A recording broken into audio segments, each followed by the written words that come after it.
incompleto, Christabel, que na verdade ele é um poema inacabado do, deixa eu ver o nome completo do autor, o Coleridge, né? O Coleridge é o mesmo autor que escreveu aquele livro de poemas góticos, de um poema gótico, né? É um poema longo chamado O Velho Marinheiro, que ele é muito bem figurado e muito bem quisto entre a literatura gótica. E o autor é o Samuel Taylor Coleridge. Eu queria saber se ele é francês, se ele é britânico, eu queria saber a origem do autor. Porque Coleridge, né, é um sobrenome francês, né? Mas Samuel Taylor é um nome assim que era usado muito em toda a Europa, né? Então eu não sei a origem do autor, mas eu queria muito saber. E esse autor, ele ficou escrevendo esse trecho aqui de, deixa eu ver aqui quantas páginas, de 15 páginas durante 3 anos, de 1797 a 1800. E ele nunca terminou de escrever esse poema. E pelo que eu vi na introdução desse conto aqui, ele tinha esse costume, desse poema aqui, ele tinha esse costume de várias obras dele, ele começava a escrever e não dava fim a elas. Mas essa daqui, Christabel, ela ficou muito marcada na literatura gótica e na literatura vampiresca por representar a primeira vampira com a orientação lésbica, antes mesmo de Carmilla, olha para vocês verem. E o Coleridge, ele inaugurou essa pegada de vampiras lésbicas, porque depois vieram diversas outras, né? A mais notória é a própria Carmilla, do Sheridan Le Fanu, o irlandês. E é um poema lindíssimo, é um poema, assim, muito bem estruturado. Você vê que esses 3 anos de trabalho do autor aqui foram muito bem empregados, porque ele faz rimas muito bonitas, ele faz assim situações oníricas, situações que parecem sonhos. Ele tem uma sensibilidade assim palpável a cada linha que ele faz, a cada estrofe que ele desenrola. E aqui nessa história, nesse primeiro fragmento do poema incompleto, nós temos um castelo e numa noite de lua cheia, os cachorros começam a bradar e a latir incessantemente, o que depois vai fazer um eco tanto com Carmilla quanto com Drácula, porque a gente sabe que as criaturas da noite fazem uma bela música. Aquela frase famosa, The creatures of the night, what music they make, né? Ficou bem marcado no Drácula, mas também tem em Carmilla isso, de que cachorros e lobos, eles têm uma reação muito ferrenha, muito barulhenta na presença de um ser fantasmagórico, de um ser vampiresco. Então os cachorros desse castelo começam a bradar e a latir incessantemente, e o castelão, o dono desse castelo, ele encontra as portas do castelo dele lá fora, vindo de uma floresta muito escura, muito fechada, muito densa, essa jovem moça muito pálida, com aquela aparência lânguida. Para quem não sabe o que é lânguida, seria mais ou menos como uma aparência quase que doentia, uma aparência bastante frágil, de uma moça que está prestes a desmaiar a qualquer momento. E ela, às portas do castelo, sem ousar entrar, ela conta que ela fugiu de alguns sequestradores que sequestraram ela, pobre moça virgem, e fizeram coisas horríveis com ela, mas ela conseguiu escapar deles, se embrenhou na floresta e veio parar nesse castelo, onde ela vai pedir ajuda para o castelão. E o castelão, então, convida ela para entrar. Assim que ele convida ela para entrar, ao longe se escuta sinos de uma igreja, badalar de sinos de uma igreja. E ela, mais do que depressa, se desfalece, desmaia nos braços do castelão, e o castelão manda chamar a Geraldine, que é a criada-chefe do castelo. eles levam, então, a Christabel para o quarto da Geraldine, numa cama, onde, não, para um quarto nobre, onde eles montam uma cama apressada para a Geraldine, para poder a Geraldine ficar a noite toda de olho na Christabel, quando ela recobrar a consciência.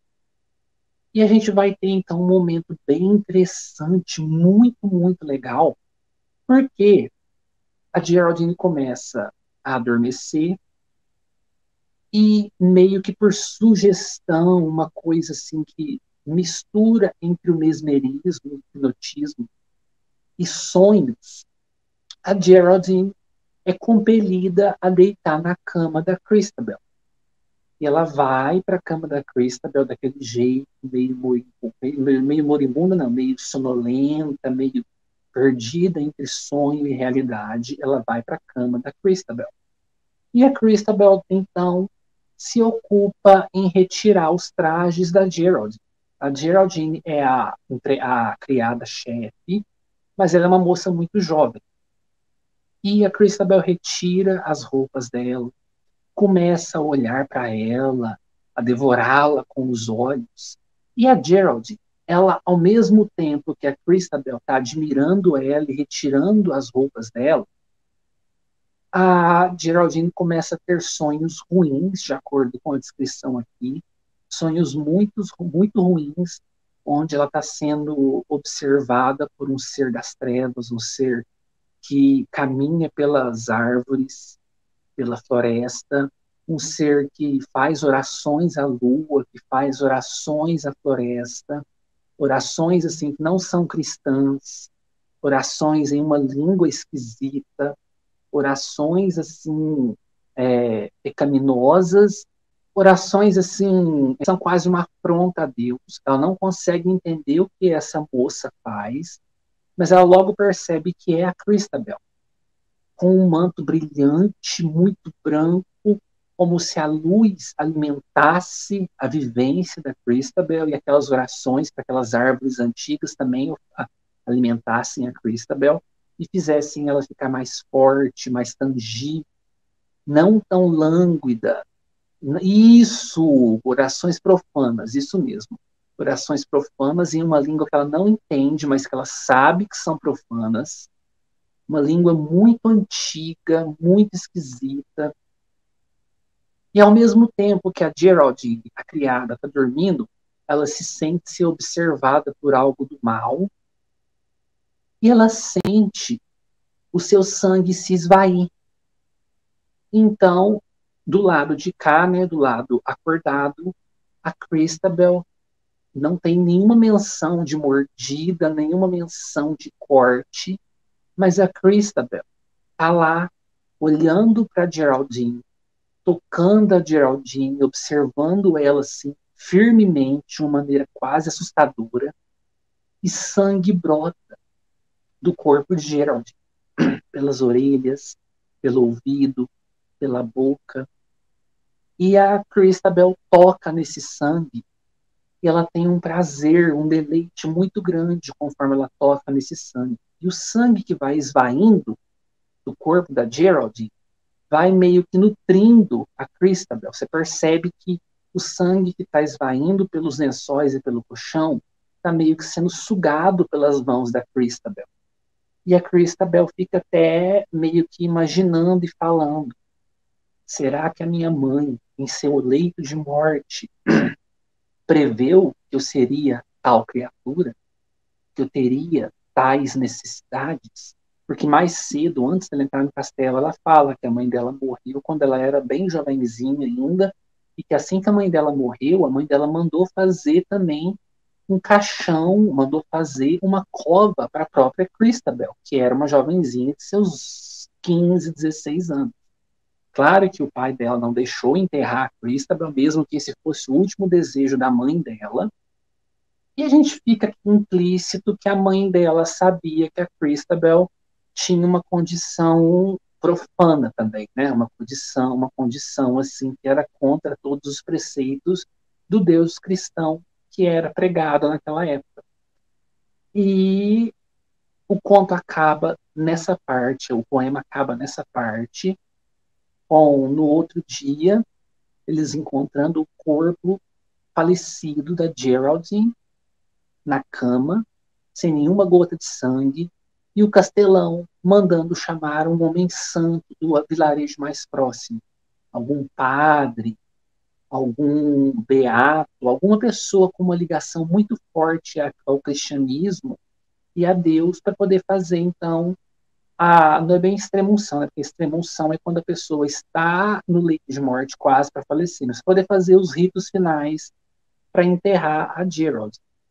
E a Christabel tá mais linda do que nunca, tá corada, cabelo brilhando como nunca, a pele muito alva, a pele muito perfeita, igual a gente vê naqueles ídolos coreanos, naqueles atores coreanos, muito, muito linda e misteriosa, sem se abater pela morte da companheira. E fica esse mistério no ar. E a partir daí, o Coleridge não escreveu mais esse poema.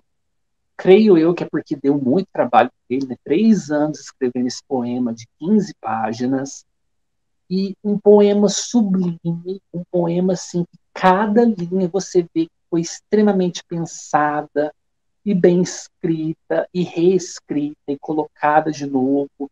Tem algumas citações e referências ao Shakespeare, a obras do Shakespeare que fazem muito sentido com o momento que está sendo citado, e tem todo esse mistério, essa aura de coisa esquisita, né? Porque essa moça que saiu da floresta, e esse passado sombrio dessa moça, e a forma como ela suga literalmente a vida da ama Geraldine e tudo mais. Gente, é um poema esplendoroso. Que é isso aqui? Meu Deus, eu fiquei de boca aberta. O quão um poema, uma poesia bem escrita, faz a gente refletir, faz a gente ficar preso e imerso em cada página. Eu fiquei encantado.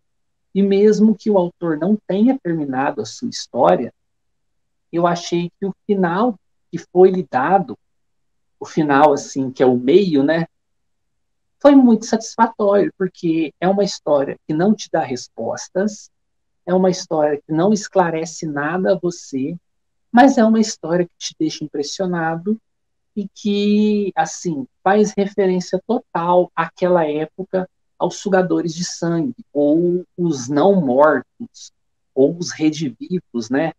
Que eram, então, uma lenda que corria por toda a Europa desses seres que saíam de suas tumbas e bebiam o sangue dos vivos e voltavam para suas tumbas depois para poder descansar durante o dia. E faz isso de uma maneira romântica, e quando eu falo romântica, não é romântica de um romance amoroso, mas romântica do movimento romantismo, sabe? Com toda aquela delicadeza, com toda aquela paixão, com toda aquele encantamento que o movimento romantista da literatura tinha. E é lindo, é macabro, é assustador, é encantador, você fica vidrado, é espetacular, gente. Espetacular. Eu adorei, adorei, adorei, adorei. Nossa, poema de vampiro, gente, é incrível. Uma coisa que me faz querer ler outros tipos de poemas e poesias. Eu quero ler aqui do Augusto dos Anjos, eu tenho acho que um livro dele, de poemas fantasmagóricos e góticos, eu quero ler. Para o mês do Halloween, eu vou separar para fazer a releitura do Noite na Taverna, que embora seja uma prosa, eu tenho, nesse mesmo volume do Noite na Taverna, eu tenho um volume de outro livro do Álvares de Azevedo, que são poemas e poesias góticos, horroríficos, assombrosos, pecaminosos, esse tipo de coisa, bem no estilo que o Álvares de Azevedo fazia mesmo. E me faz querer arriscar, porque até então eu nunca fui um leitor de poemas e poesias. Mas, nossa, depois de certos poemas e poesias que eu li, desse próprio livro mesmo aqui, A Noiva de Corinto, tem um outro aqui que eu li desse livro, que é muito Leonor, que é muito bom. A Noiva de Corinto, Creia a Moça, Minha Amada. Ah lá, os regressantes também era chamado assim, esse tipo de ser lá na Europa. Eles eram tratados como um mal real mesmo, gente. Era bem, teve estudos acadêmicos inteiros escritos sobre esses regressantes. Tem um livro muito famoso, que inclusive nesse volume aqui tem um trecho, que foi escrito por Don Calm, dissertação sobre os regressantes, aí tem os subtítulos, não vivos, os não mortos, os redivivos, esse tipo de coisa. É muito legal e foi por muitos anos alvo de estudo de pessoas que pesquisavam essa coisa estranha que estava acontecendo por toda a Europa e tentavam reunir formas de acabar com essa praga que estava acontecendo na Europa. E isso daqui é uma poesia lindíssima que traz de forma romancista uma vampira com tendências lésbicas que suga a vida de uma moça. É muito bom, gente. Muito bom. Fica a dica aí. Fica a dica aí.